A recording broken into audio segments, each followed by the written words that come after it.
দেশের স্টার্টআপ উদ্যোক্তাদের উন্নয়নে নতুন তহবিল করা হলেও তা বাস্তবায়নে বড় চ্যালেঞ্জ বলে মনে করছেন খাত সংশ্লিষ্টরা। উদ্যোক্তারা বলছেন, বিভিন্ন শর্ত থাকায় এই উদ্যোগ নতুন ও ছোট ব্যবসায়ীদের জন্য সুফল বয়ে আনবে না। অতীতে এ ধরনের উদ্যোগ নেওয়া হলেও তা কার্যকর না হওয়ায় স্বচ্ছতা নিশ্চিতের তাগিদ তাদের। একটি দেশের আর্থিক ও সামাজিক উন্নয়নে স্টার্টআপ খাতের ভূমিকা অনেক। বর্তমানে বাংলাদেশে 10,000-এর বেশি স্টার্টআপ আছে, যেখানে বেশিরভাগ স্টার্টআপই বিদেশি বিনিয়োগের উপর নির্ভরশীল।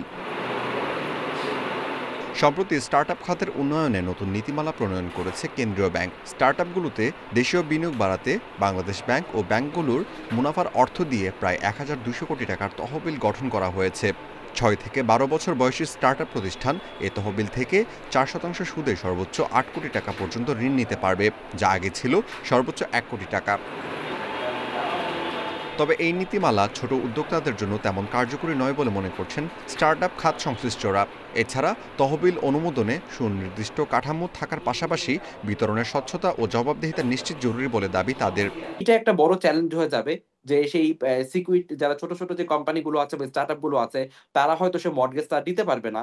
মর্টগেজ না দিতে পারার কারণে তারা হয়তো সেই যে ঋণটা পাওয়ার কথা ছিল বা লোনটা পাওয়ার কথা ছিল সেটা হয়তো পাবে না। তারা এখন বড়, বড় শিল্প গোষ্ঠী আছে তারাই কোনো না কোনো একটা আইটি উইং খুলে বা স্টার্টআপ খুলে এইটার জন্য আসলে ফান্ডটাকে এপ্লাই করলো কিনা। অতীতে এরকম উদ্যোক্তা তহবিল সফল হয়নি জানিয়ে বিশ্লেষকরা বলছেন, এই তহবিল বন্টনের প্রক্রিয়া আরও গতিশীল করা জরুরি। পাশাপাশি এতে আমলাতান্ত্রিক জটিলতা দূর করার তাগিদ তাদের। ইকুইটি এন্টারপ্রেনার্স ফান্ড খুলেছিলাম 200-300 কোটি টাকা দিয়ে, সেইটা মোটামুটি লুটপাট হয়ে গেছে। আইসিবির মাধ্যমে ডিস্ট্রিবিউট করার কথা, যাদের কাছে টাকা নিয়েছেন তাদের মধ্যে আমরা অ্যাকাউন্টেবিলিটি আনতে পারি নাই। তবে ভালো দিক হচ্ছে সেগুলা থেকে বাংলাদেশ ব্যাংক কিছুটা হলেও শিখেছে এবং বর্তমানে বাংলাদেশ ব্যাংকের নেতৃত্ব আমাদের সাথে স্টার্টআপ গুলোর সাথে বসেছিল, বিশেষভাবে আমরাও আলাপ আলোচনা করেছিলাম।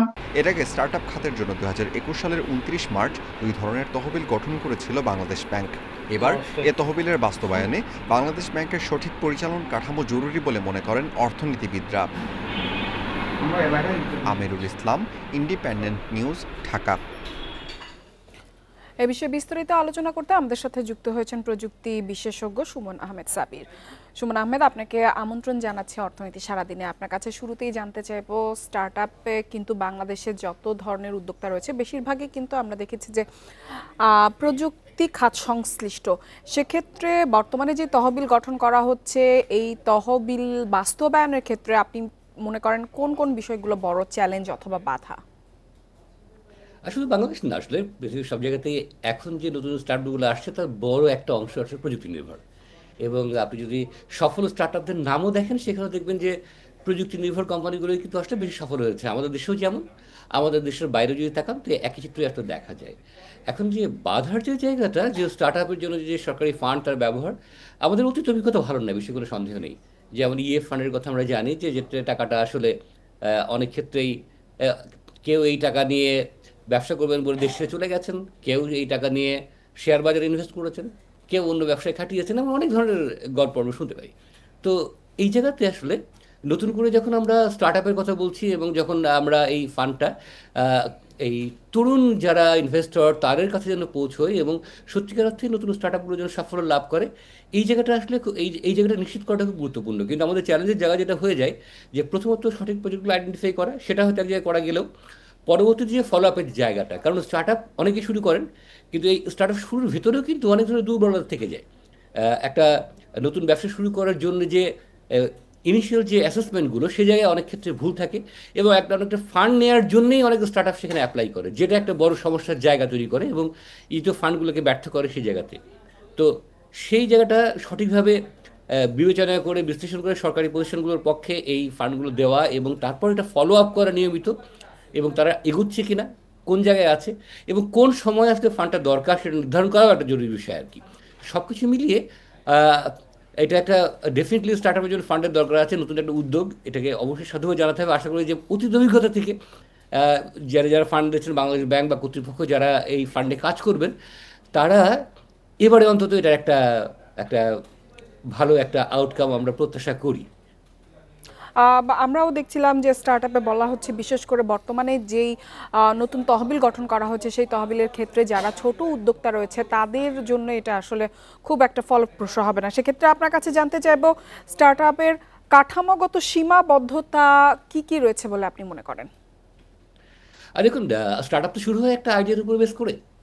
এখন এই সেই আইডিয়াটা আসলে কতটা বাস্তবসম্মত এবং সেই আইডিয়া বাস্তবায়নের জন্য যে পরিকল্পনা রয়েছে, যে বাজেটিং এবং ফান্ড ম্যানেজমেন্টের যে পরিকল্পনা রয়েছে, এইগুলো যুক্তিসঙ্গত কিংবা এগুলো প্রপারলি হয়েছে কিনা, এই জিনিসগুলো দেখে যদি ফান্ড করা যায় এবং তাদেরকে যদি গাইড করা যায় একটু, কারণ আইডিয়া যে নিয়ে আসে তার কাছে হয়তো এই ম্যানেজমেন্টের ক্ষমতা বা দক্ষতা থাকে না অনেক ক্ষেত্রে। তো এই সহায়তার জায়গাগুলো যদি তাদের সঙ্গে প্রসারিত করা যায় এবং গাইডেন্স দেওয়া যায়, তারপরে কিন্তু আসলে তবে কিছু স্টার্টআপ ব্যর্থ হবে কোনো সন্দেহ নেই। যতগুলো স্টার্টআপ চালু হয় তার ভিতরে খুব কম সংখ্যকই সাফল্য লাভ করে। কাজেই স্টার্টআপের সব প্রজেক্ট দিয়ে ফান্ড দিয়ে সাফল্য লাভ করবে সেটাও বলা খুব মুশকিল, আশা করা উচিত নয়।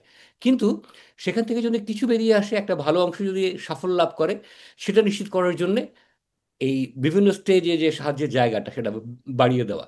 শুরুতে অনেকে হয়তো স্টার্টআপ শুরু করেন একটা সামান্য কিছু ফান্ড, হয়তো আত্মীয়-স্বজন বন্ধু বান্ধবের ফান্ড নিয়ে একটা স্টার্টআপ শুরু করেন। পরবর্তীতে যখন এটাকে আরও ফান্ড দরকার, সেই জায়গাতে আসলে বড় চ্যালেঞ্জটা দাঁড়ায় এবং তখন যদি ফান্ড পাওয়াটা খুব ডিফিকাল্ট হয়ে যায়, অনেক স্টার্টআপ হয়তো ফান্ড না পেয়ে বন্ধ হয়ে যায়। আবার এই ফান্ড পাওয়ার প্রক্রিয়াটা এমনভাবে থাকা উচিত নয় যাতে এই নতুনরা যেন চাইলে এই ফান্ড না পেতে পারে, তার জন্য যে ব্যারিয়ারগুলো সেগুলো কতটা শিথিল করা যায়। এবং সেই সঙ্গে আমাদের যে অতীত অভিজ্ঞতার কথা বললাম যে ফান্ডের এমন কিছু ব্যবহার হয় যেটা আসলে মোটেই কাঙ্ক্ষিত নয়। তো এটা খুব চ্যালেঞ্জিং জায়গা এবং আপনি এমন একজনের কথা বলছেন যে অনেকগুলো ব্যর্থ স্টার্টআপের সঙ্গে জড়িত ছিল, দু একটা সফল ছাড়াও। তো সেই অভিজ্ঞতা থেকে বলছি যে এটা খুব সহজ বিষয় নয় আর কি, একটু তবে আমাদের উদ্যোগটা চালিয়ে যেতে হবে। সরকারের উদ্যোগ প্রশংসনীয়, কিন্তু এই যাতে তরুণ প্রজন্মের স্টার্টআপের জন্য ফান্ডটা পায় সেটা আসলে নিশ্চিত করতে হবে। আমরা জানি যে নতুন যে নীতিমালা রয়েছে সেই নীতিমালা কিন্তু স্টার্টআপের উদ্যোগের সংজ্ঞা এবং বৈশিষ্ট্যের পরিবর্তন আনা হয়েছে। আপনি কি মনে করেন এটা কি বর্তমান যেই স্টার্টআপের কাঠামো অথবা আমাদের দেশে যেই ধরনের স্টার্টআপ প্রতিষ্ঠানগুলো তৈরি হচ্ছে সেগুলোর জন্য যথেষ্ট বলে আপনি মনে করেন? আমি আসলে এই ব্যাপারে আবার কি বলবো, আমার ঠিক কথা বলা উচিত নয়। এটা যারা অর্থনীতিতে কাজ করেন বা তারা যদি ভালো বলতে পারবেন যে আসলে যথার্থ পরিমাণে এটা ঠিক আছে কিনা। তো আমার কাছে যেটা মনে হচ্ছে নীতিমালায় কি লেখা থাকলো বা না লেখা থাকলো তার চাইতেও যারা প্রায়োগিকভাবে এটা ইমপ্লিমেন্ট করবেন তাদের আন্তরিকতা এবং তাদের নিষ্ঠার উপর নির্ভর করবে আসলে সঠিক স্টার্টআপগুলো এই ফান্ডটা পাচ্ছে কিনা এবং সঠিক যারা এই ফান্ডটা পাওয়ার যোগ্য তারা এসে অ্যাপ্লাই করেছেন এবং তারা এই ফান্ডটা পাচ্ছেন এবং যথাসময়ে পাচ্ছেন। আবার পরবর্তীতে যে মনিটরিংয়ে যেটা বললাম যে ফান্ডটা নিয়ে তারা সঠিক ব্যবহার করছে কিনা, সেই মনিটরিংয়ের জায়গাগুলো আসলে ঠিক করা অনেক বেশি গুরুত্বপূর্ণ। নীতিমালার দু একটা শর্ত কি লেখা আছে না আছে, কিছু হয়তো চ্যালেঞ্জিং, কিছু হয়তো ঠিক আছে, বাট সেটার বিচার হচ্ছে বড় বিচারের বিষয় হচ্ছে যে আমরা কীভাবে এটা আসলে প্রয়োগ করছি। সুমন আহমেদ সাবির, আমাদের সাথে যোগ দেওয়ার জন্য আপনাকে অসংখ্য ধন্যবাদ। চলে যাচ্ছি পরবর্তী সংবাদে। আর্থিক অন্তর্ভুক্তি পরিস্থিতির অবনতি হয়েছে বাংলাদেশে। বিশ্বব্যাংকের সবশেষ বৈশ্বিক আর্থিক অন্তর্ভুক্তি সূচক ফিনডেক্স অনুযায়ী 2024 সালে প্রাপ্ত বয়স্কদের মধ্যে ব্যাংক বহির্ভূত আর্থিক প্রতিষ্ঠান এবং মোবাইল ফোনে আর্থিক সেবা দেয়া প্রতিষ্ঠানে অ্যাকাউন্ট বা হিসাব থাকার হার 43%। 3 বছর আগে এ হার ছিল 53%। বিশ্বব্যাংক প্রকাশিত ফিনডেক্স রিপোর্ট বিশ্বের বিভিন্ন দেশের মানুষের আর্থিক অন্তর্ভুক্তির চিত্র তুলে ধরে। রিপোর্টে প্রাপ্তবয়স্করা কিভাবে অর্থ সঞ্চয় করে, ঋণ নেয়, অর্থ প্রদান করে এবং আর্থিক ঝুঁকি মোকাবেলা করে তার উপর পর্যালোচনা করা হয়। বিশ্বব্যাংক বৃহস্পতিবার ফিনডেক্স রিপোর্ট 2025 প্রকাশ করেছে। রিপোর্টে 141টি দেশের তথ্য রয়েছে। আর্থিক অন্তর্ভুক্তিতে বৈশ্বিক পরিস্থিতির উন্নতি হয়েছে। বিশ্বে আর্থিক সেবায় হিসাব থাকার হার 74% থেকে বেড়ে 79% হয়েছে। তবে বাংলাদেশের চিত্র ভিন্ন। দক্ষিণ এশিয়ার মধ্যে শুধু পাকিস্তানের চেয়ে বাংলাদেশে অ্যাকাউন্ট থাকার হার বেশি। ভারতে হার 89%, যা এই অঞ্চলে সবচেয়ে বেশি। বাংলাদেশে শুধু ব্যাংক বা আর্থিক প্রতিষ্ঠানে অ্যাকাউন্ট থাকার হার 24% থেকে কমে 23% হয়েছে। অন্যদিকে ব্যাংক ও এমএফএস হিসাব একই সঙ্গে রয়েছে 10%। মোবাইলে আর্থিক লেনদেনের অ্যাকাউন্ট থাকার হার 29% থেকে কমে 20% হয়েছে। তবে বাংলাদেশে নারী ও পুরুষের অ্যাকাউন্ট থাকার পার্থক্য কিছুটা বেড়েছে। 2024 সালে জেন্ডার গ্যাপ দাঁড়িয়েছে 21%। 2021 সালে যা ছিল 19% পয়েন্ট। 2024 সালে নারীদের মধ্যে অ্যাকাউন্ট খোলার হার 33% এবং পুরুষদের 54%। 2021 সালে যা ছিল যথাক্রমে 44% এবং 63%। ডিজিটাল পেমেন্ট ব্যবহারের ক্ষেত্রে নারীদের হার 27%, অন্যদিকে পুরুষদের হার 45%।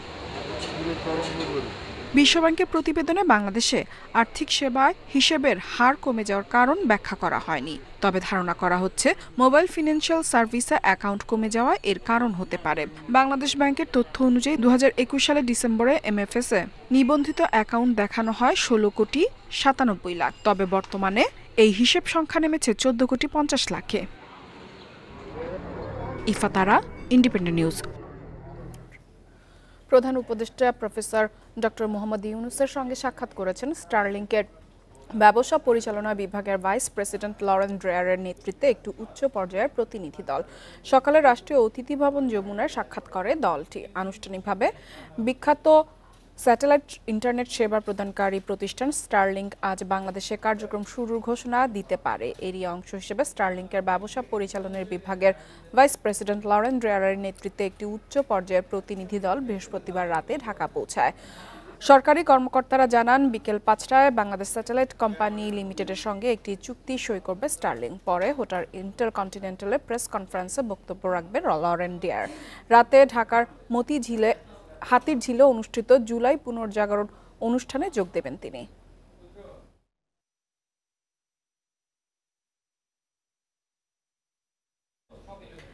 এদিকে জুলাই অভ্যুত্থান স্মরণে দেশের সব মোবাইল গ্রাহকদের জন্য 1 জিবি করে ফ্রি ইন্টারনেট ডেটা দেওয়ার নির্দেশনা দিয়েছে বাংলাদেশ টেলিযোগাযোগ নিয়ন্ত্রণ কমিশন বিটিআরসি। এই ডেটার মেয়াদ থাকবে 5 দিন। বিটিআরসির পক্ষ থেকে জানানো হয়েছে, গত বছরের এই দিনে ফ্যাসিবাদী সরকার গণ অভ্যুত্থান ঠেকাতে মিথ্যা তথ্য দিয়ে ইন্টারনেট বন্ধ করে হত্যাযজ্ঞ চালায়।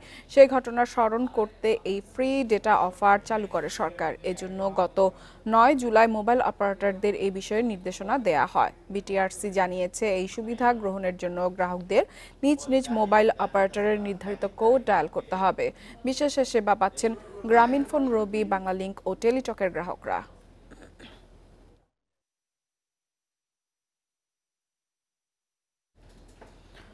বাংলাদেশ সরকার রোববার ঢাকায় আনুষ্ঠানিকভাবে মার্কিন গম আমদানি সংক্রান্ত একটি চুক্তি সই করতে যাচ্ছে। সেই সঙ্গে 14টি বোয়িং বিমান কেনার পরিকল্পনাও চূড়ান্ত পর্যায়ে রয়েছে। এই উদ্যোগের উদ্দেশ্য যুক্তরাষ্ট্রের সঙ্গে $6 বিলিয়ন বেশি বাণিজ্য ঘাটতি কমানো।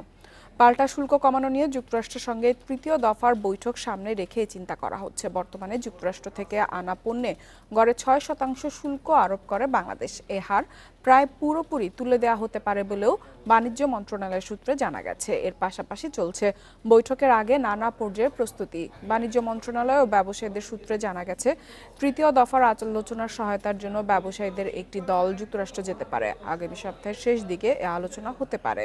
এজন্য বাণিজ্য উপদেষ্টা শেখ বশির উদ্দিনের নেতৃত্বে একটি প্রতিনিধি দল যুক্তরাষ্ট্র যাবে। যুক্তরাষ্ট্র বাংলাদেশি পণ্যের উপর 35% শুল্ক আরোপ করেছে। বাণিজ্য ভারসাম্য রক্ষা করতে আমদানি বাড়ানোর কৌশল নিয়েছে বাংলাদেশ। বর্ষার সবজি সহ নিত্যপণ্যের বাজারে অস্বস্তি বেড়েছে। এখনও বেশ চড়া দামে বিক্রি হচ্ছে কাঁচামরিচ। 2 সপ্তাহের ব্যবধানে 200 টাকার মতো দাম বেড়েছে কাঁচামরিচের। এছাড়া শসা, টমেটো সহ দাম বাড়তি বেশিরভাগ সবজির। সপ্তাহের ব্যবধানে কেজিতে 10 টাকা বেড়েছে ব্রয়লার মুরগির দামও। কয়েকদিনের টানা বৃষ্টিতে অনেক জায়গায় ডুবে গেছে ফসলের ক্ষেত, নষ্ট হয়েছে শাকসবজি ও ফসলের মাঠ। এতেই ঘাটতি দেখা দিয়েছে সরবরাহে, ফলে সবজির বাজার এখন বেশ চড়া। খুচরা পর্যায়ে প্রতি কেজি কাঁচামরিচ বিক্রি হচ্ছে 320 থেকে 360 টাকা দরে। 2 সপ্তাহ আগেও বিক্রি হয়েছে 80 থেকে 120 টাকা কেজিতে। কাঁচামরিচের কেজি হলো 240, শসা 160-50, টমেটো ইন্ডিয়ানটা 140, দেশিটা 160। কাঁচামরিচের দাম একটু বাড়তি, শসার দাম আরো বেশি। কাঁচামরিচ কিনা হচ্ছে 250 টাকা কেজি করে। জি জি জি, একে তো তুলনামূলক 180-200 টাকা করে কেনা হয়েছে। কাঁচামরিচের মতো শসা ও টমেটোর দামও বেশ চড়া। প্রতি কেজি বিক্রি হচ্ছে 140 থেকে 150 টাকায়। 2 সপ্তাহ আগেও দাম ছিল 120 থেকে 130 টাকা। অন্যান্য সবজির মধ্যে করলা বিক্রি হচ্ছে ৮০ থেকে ১০০ টাকা কেজি দরে। প্রতি কেজি পটল ৬০ থেকে ৭০ টাকা, ঢেঁড়স ৬০ টাকা, কাঁকরোল ৮০ টাকায় বিক্রি হচ্ছে। এছাড়া বেগুন ১০০ টাকা ও কাঁচা কলার ডজন বিক্রি হচ্ছে ২০০ টাকা দরে। বৃষ্টির কারণে উৎপাদন পর্যায়ে একটা সংকট আছে, তুলতে সমস্যা। ১৫০ টাকা কেজি শসা, কাঁচামরিচ ২৬০ টাকা। এদিকে সপ্তাহের ব্যবধানে কেজিতে ১০ টাকা বেড়েছে ব্রয়লার মুরগির দাম, বিক্রি হচ্ছে ১৮০ টাকায়। তবে ২৯০ থেকে ৩১০ টাকা কেজি দরে স্থিতিশীল আছে সোনালী মুরগির দাম। এখন আপনার ৭৫-৮০ এবং বিক্রি করা হয়ে যাচ্ছে। যেরকম ধরেন বর্তমানে বিগত এতে আমরা বন্যা তো অনেক ফার্ম ক্ষয়ক্ষতি হয়েছে, অনেকে লসের মুখে, এই জন্য একটু মালটা একটু টান পড়ে গেছে। ১৮০ টাকা রাখতেছে ফার্মের যেটা ব্রয়লার। এদিকে পেঁয়াজের দাম কেজিতে ৫ টাকা বেড়ে বিক্রি হচ্ছে ৬০ টাকায়। আলু আগের দামে স্থির আছে, বিক্রি হচ্ছে ২৫ টাকা কেজি দরে। এছাড়া রসুন বিক্রি হচ্ছে ১৪০ থেকে ১৬০ টাকা দরে। Tarek Hossain, independent news, Dhaka. মন্দা কাটিয়ে ঘুরে দাঁড়াতে শুরু করেছে দেশের জাহাজ নির্মাণ শিল্প। গত ৫ বছরে ৩টি জাহাজ রপ্তানি হলেও এ বছরেই হয়েছে ৩টি। শিল্প সংশ্লিষ্টরা বলছেন এই খাতে সরকারের সহযোগিতা ছাড়া বৈশ্বিক বিশাল বাজারে প্রবেশ সম্ভব নয়। ২০২২ সালে নারায়ণগঞ্জের আনন্দ শিপইয়ার্ড যুক্তরাজ্যের এনজিয়ান শিপিং কোম্পানির কাছে একটি জাহাজ রপ্তানির পর ২২ মাসে বাংলাদেশ থেকে আর কোনো জাহাজ রপ্তানি হয়নি। এর আগে চট্টগ্রামের ওয়েস্টার্ন মেরিন ২০২০ সালে একটি জাহাজ রপ্তানি করে। তবে চলতি বছরের শুরু থেকে আবারও সুবাতাস বইছে এই খাতে। ৩টি জাহাজ রপ্তানির পর আরও 5টি আছে পাইপলাইনে। সংশ্লিষ্টরা বলছেন সরকারের সহযোগিতা না পেলে এই শিল্পের আন্তর্জাতিক বাজারে টিকে থাকা কঠিন। এমন সব টার্মস অ্যান্ড কন্ডিশন আমি ওই সার্কুলারটা ল্যাপস হয়ে গেছে, ওখান থেকে কেউ ১ টাকাও নিতে পারেনি। সো আপনি যেটা বলছেন কি করতে পারে, গভর্নমেন্টের ফান্ড আছে ২০০০-৩০০০ কোটি টাকা কোনো ব্যাপার না। আর এটা তো আমরা লং টার্ম, আমরা তো জমি জমা কিনছি না। শিপ বিল্ডিং ইন্ডাস্ট্রি হলো is being supported by the government policy. গভর্নমেন্টের কাজ হবে পলিসি, যেটা আপনার বিজনেস বান্ধব হতে হবে। ১ ২ নম্বর ব্যাংকের যে কাজগুলি প্র্যাকটিক্যাল হতে হবে। ৩ নম্বর যেহেতু এটা গ্রিন এমিটিং একটা ইন্ডাস্ট্রি, সেখানে গ্রিন ফান্ডটা এখানে দেওয়া উচিত। বিশ্বে জাহাজ নির্মাণ শিল্পের বার্ষিক বাজার প্রায় $400 বিলিয়ন। তার বিপরীতে গত 2 দশকে দেশের অর্জন 200 মিলিয়নের কাছাকাছি। গত সময়ে বিনিয়োগকারীদের অনেকে সরকারি সুবিধার অপব্যবহার করায় ধীরগতি তৈরি হয়েছে। টাকা নিয়েছে হাজার হাজার কোটি টাকা, সেই টাকাতে তারা কাজে লাগায় নাই। তো আপনি খালি নীতি সহায়তা দিলে ব্যাংকিং বান্ধব বা পরে ইনভেস্টমেন্ট বান্ধব ব্যাংকিং করলেই তো হবে না, সেই টাকাটা তো ইনভেস্টরদের কাজে লাগাতে হবে। দেশে রপ্তানিমুখী জাহাজ নির্মাণ করে 10টি প্রতিষ্ঠান। এখন পর্যন্ত 2টি প্রতিষ্ঠান ছাড়া কেউ রপ্তানির তালিকায় নাম লেখাতে পারেনি। অনুপম শীল, ইন্ডিপেন্ডেন্ট নিউজ, চট্টগ্রাম। চলতি মৌসুমে হবিগঞ্জ জেলায় আশানুরূপ বৃষ্টিপাত হয়নি। এর প্রভাব পড়েছে জেলার 26টি হাওরে। পানি কম থাকায় হাওরে মাছের প্রজনন ব্যাহত হওয়ায় দেখা দিয়েছে দেশি মাছের সংকট। আবহাওয়া অফিসের হিসাবে সিলেট বিভাগে গত বছরের চেয়ে এবার বৃষ্টিপাত কম হয়েছে ৪৯%। এখন পর্যন্ত কাঙ্ক্ষিত বৃষ্টি না হওয়ায় প্রভাব পড়েছে হবিগঞ্জের 26টি হাওরে। কোথাও হাঁটু পানি, কোথাও কোমর পানি, আবার কোথাও একেবারেই শুকনো। গত বছর জেলায় ৯,২৮৫ মেট্রিক টন মাছ উৎপাদন হয়েছিল। জেলেদের দাবি এবার পানি কম থাকায় প্রজননের সময়ও হাওরে নেই মাছ। এতে স্থানীয় বাজারে দেখা দিয়েছে দেশি মাছের সংকট। ৩-৪ বছর ধরে পানি হয়, আমরা জাল দিয়েও মাছ পাই না, ছাই দিয়েও মাছ পাই না। আরও পানি কাঞ্জি নাই, মাছ কাজ হয় নাই, ওই কারণে আমরা ফিশারি মাছ বিক্রি করি। ফিশারি মাছ বিচ্ছি আমরা লক্ষ লক্ষ টাকা লুস্কানো আছি। গবেষকরা বলছেন দেশি প্রজাতির মাছের ভবিষ্যৎ অনেকটা নির্ভর করে হাওরের পানির উপর। জলবায়ু পরিবর্তনের কারণে মাছেরই সংকট নয়, তৈরি করবে সামগ্রিক পরিবেশগত সংকট।